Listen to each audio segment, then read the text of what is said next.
بسم الله الرحمن الرحیم. درنو لیدونکو د نحوې او صرف د زده کړې مینوالو، السلام علیکم ورحمت الله وبرکاته. راځو په لومړي سر کې د نحوې موږ دوه علم لرو، د قواعدو یا د عربي ژبې د ګرامرو. یو علم النحو دی او بل علم الصرف دی. موږ په لومړي سر کې د نحو علم چې دی دا لولو، د نحو علم یو څو بابونو ته داخلیږو، ورپسې بیا صرف پیلو. نو انشاءالله دواړو ته به دوام ورکوو. خو راځو لومړی د علم النحو یا النحو چې دا موږ او تاسې پښتو کې ورته نحو وایو که نه، علم النحو داسې تلفظ کیږي. نو د النحو تعریف اول ولو چې دا نحو دی څه. د نحو لپاره علماو اووه تعریفونه ایښي دي. البته د لغوي تعریفونه دي، اصطلاحي تعریف هم لولو. موږ عموما په هر څه کې یو د لغت د عربي ژبې تحت لفظي معنا ده هغه لولو، او ورپسې چې د اصطلاحي یعنی د علماو په نس چې مفهوم ترې څه اخیستل کېږي. راځو لومړی د علم النحو تعریف په لغوي تعریف راخلو. اووه تعریفه دي د لپاره. لومړی یوه ده قصد او اراده. د نحو یو تعریف څه دی؟ قصد او اراده. لکه مثال څه دی؟ زه وایم نحوت نحوک، نحوت نحوک یعنی ستا په طرف مې اراده وکړه، ستا په طرف. دوهم څه دی؟ نحى الشیء وینحاه. دی مثال دی وبخښئ. دوهم څه دی؟ تحریف. د اصلي حالت نه بل حالت ته اړول. لکه یو د تحریف یو عمومي استعمال چې ډېر موږ او تاسې اورو، هغه په تیرو آسماني کتابونو کې تحریف دی. لکه یهودیانو په تورات کې تحریف کړی. تحریف مطلب د هغه اصلي آیتونه ترې لرې کړي، نور آیتونه پکې ځای په ځای کړي. انجیل کې تحریف کړی، اصلي آیتونه لرې کړي، البته یو څو، او د هغې په ځای نور آیت. تحریف یعنی هغه کوم اصلي حالت چې دی هغې کې پرې نه دي، بل حالت ته یې بدل کړي. مثال نحى الشیء، لکه انحنا، بل طرف ته یې واړوي که نه. اصلي مسیر یې داسې وي، انحنا وکړي، بل طرف ته یې کوږ کړي. نو نحى الشیء وینحاه. دریم د لرې کولو په معنا هم دی، د صرف کولو په معنا هم دی، اړول. لکه نحوت بصري الى السماء، خپل سترګې مې اسمان طرف ته واړولې، سترګې مې اسمان طرف ته متوجه شو، یعنی سترګې مې اسمان طرف ته واړولې. دا نحوت بصري، دا د څه په معنا دی؟ د صرف کولو، د متوجه کولو، د دې طرف نه بل طرف ته اړولو، د لرې کولو په معنا دی. څلورمه معنا یې چې د هغه په شان، لکه وایم د هغه په شان ده. لکه رأیت رجلا نحوک، سړی مې ولید ستا په شان. نحوک دلته ستا په شان سړی مې ولیده. نو څلورمه معنا یې څه ده؟ په شان. د نحوي پنځمه معنا چې دی طرف او جهت. طرف او جهت مثال څه دی؟ ذهبت نحو البیت، د کور په طرف لاړم. دلته نحو څه دی؟ په طرف. شپږمه معنا یې چې دا نوع او قسم دی. لکه زه وایم الاسم على 7 انحاء، نوم په اووه ډوله دی. نو دا څه دی؟ ډوله، قسم دی. یا وایم الأسماء التي كنت ذكرتها معك هي على النحو التالي. هغه نومونه چې ما تاسو سره ذکر کړي وو هغه په لاندې ډول دي. النحو دلته څه ته وایي؟ ډول، نوع او قسم ته. اوومه معنا یې چې دا بعضې برخه ده، برخه. لکه اکلت نحو السمکة، د ماهي بعضې برخه مې وخوړله. دلته نحو څه ته وایي؟ برخې ته وایي. خو په اصطلاحي بېله معنا ده، لغوي بېله معنا ده. په لغت کې هم علما نحوه مشهوره کومه معنا چې ده هغه دا ده د نحوې چې قصد او اراده ده. په لغت کې د نحوې مشهوره معنا چې دی هغه څه ده؟ قصد او اراده ده. ورپسې راځو د نوم ایښودلو سبب. ولې دې علم ته علم النحو ویل کیږي؟ یعنی وجه څه ده؟ ولې ورته علم النحو وایي؟ د نحو معنا ځکه قصد او اراده ښودل شوې ده ځکه چې د دې علم په زده کولو سره موږ او تاسې ټول هر څوک چې غواړي د نحوې علم زده کړي د هغه اراده دا وي چې د عربي ژبه باندې هغسې خبرې وکړي لکه څنګه چې عربان پرې خبرې کوي یا عرب ورونه پرې خبرې کوي. نو دلته د نحوې هدف قصد او اراده هم دا ده چې موږ نحوه ځکه لولو چې د عربانو په شان عربي خبرې وکړو، ځکه ورته علم النحو ویل کېږي. اوس دا نه دی چې صرف علم النحو ورته ویل کېږي، دې ته علم الاعراب هم ویل کېږي، یعنې د اعراب علم. علم النحو ته د اعراب علم هم ویل کېږي. د اعراب علم څه دی؟ اعراب بیل درس دی. انشاءالله ډېر اصطلاحات دي چې مخې ته به راځي، لکه فاعل، مفعول، مجرور، مجزوم. دا ټول اصطلاحات بیل درس دی، بیل مفاهیم دي چې تشریح لري. نو موږ به انشاءالله فی الحال د اصطلاحات یادوو، ځکه نشو کولی په یو ورځ کې ټول علم شرح شي، نو ورځ په ورځ به درسونه وایو.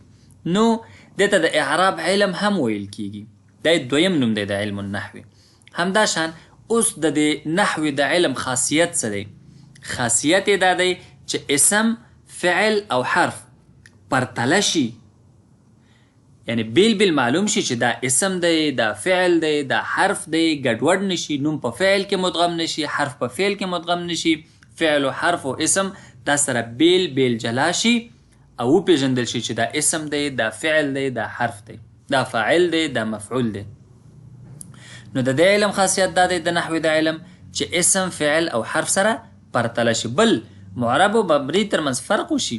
بعضې اسماء او نومونه چې دي هغه معرب دي، کله مرفوع شي، کله منصوب شي، کله مجرور شي، دا ټول اصطلاحات به انشاءالله راځي. او بعضې مبني دي په حالتونو، همغه حالت کې دایمي پاتې کېږي. نو د دې علم یو خاصیت دا دی چې معرب او مبني موږ ته فرق پکې راولي، بیل بیل یې موږ ته راوپېژني. مرفوع، منصوب، مجزوم ترمنځ فرق وشي. انشاءالله دا ټول درسونه وروسته راځي. یو بله مهمه مسله پکې څه ده؟ هغه دا ده چې د عربانو شعر او نثر په نحوه کې د قرآن کریم او حدیث نه وروسته دلیل وړاندې کېږي. د دې مثال دا دی کله چې موږ اکثره وخت په د قرآن کریم یو آیت اکثره علما د مفسرین، که تاسو تفسیر ابن کثیر یا نور رحمهم الله د نورو مفسرینو د تفسیرونه وګورئ، په هغې کې اکثره ځای کې چې لغوي اختلاف راځي، چې یو عالم وایي چې د دې لفظ مطلب دا دی، د دې لفظ دا دی. په بعض ځایونو کې د پخوانیو شاعرانو شعر هم د قرآن او حدیث نه په درېیمه درجه کې د دلیل په حیث وړاندې کېږي. نو دلته چې دی همدغه ته بیا لغوي شاهد ویل کېږي، یعنی دا په د قرآن کریم او د حدیث نه وروسته د لغوي شاهد لپاره، د دې لپاره چې لغوي اختلاف له منځه لاړ شي، د دې لپاره چې هغه د حرف یا د کلمې اصلي معنا او مفهوم ته رسیدګي وشي، د شعر او نثر نه چې پخواني عربانو لیکلي یا اوسني عربان استعمالوي، دې له غټه استفاده کېږي. تر دې ځایه د نوم ایښودلو سبب او د علم النحو هغه لغوي تعریف. راځو د علم النحو هغه کوم اصطلاحي تعریف چې دی د نحوې د علماو په نزد چې کوم تعریف دی هغه هم لږ د څېړنې لاندې نیسو چې هلته څه دي. نحوه په اصطلاحي تعریف کې د نحو علم داسې علم دی چې د جملې او د اعراب د قواعدو جوړښت په ګوته کوي، چې د جملې جوړښت څنګه شوی، فعل پکې کوم یو دی، فاعل پکې کوم یو دی، مفعول پکې کوم یو دی، اسم پکې کومه دی، دا جمله د اعراب له مخې دلته په کوم اساس راغلی ده. همدا شان هدف یې دا دی چې د جملې جوړښت ته محدودیتونه وټاکي، الفاظو ترتیب ځای په ځای کوي، یعنی دا هر څه چې کله موږ ته په ګوته کې نو زموږ منظموالی را منځته کېږي. مثال یې زه تاسو ته وایم، دا جمله وګورئ: ضرب احمد عثمان او ضرب احمد عثمان.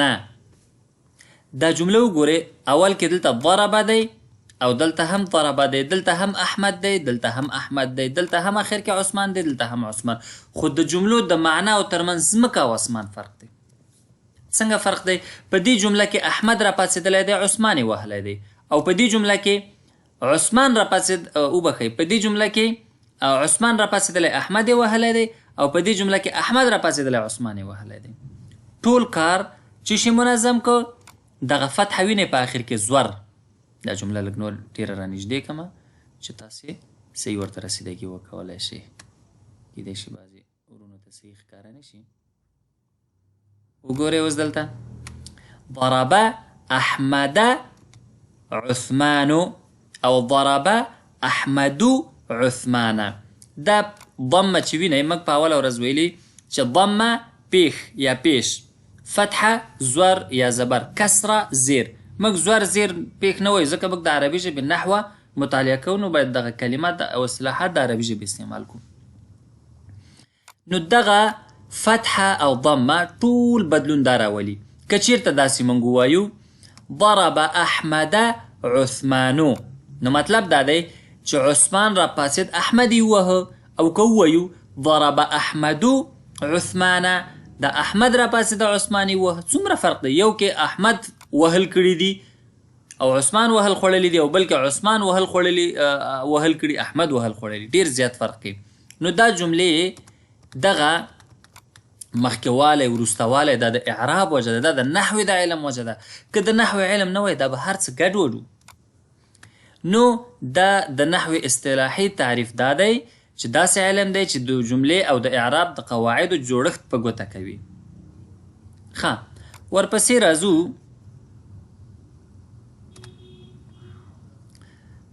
ولې دغه علم رامنځته شو؟ سبب یې څه ده چې د نحوې علم رامنځته شو؟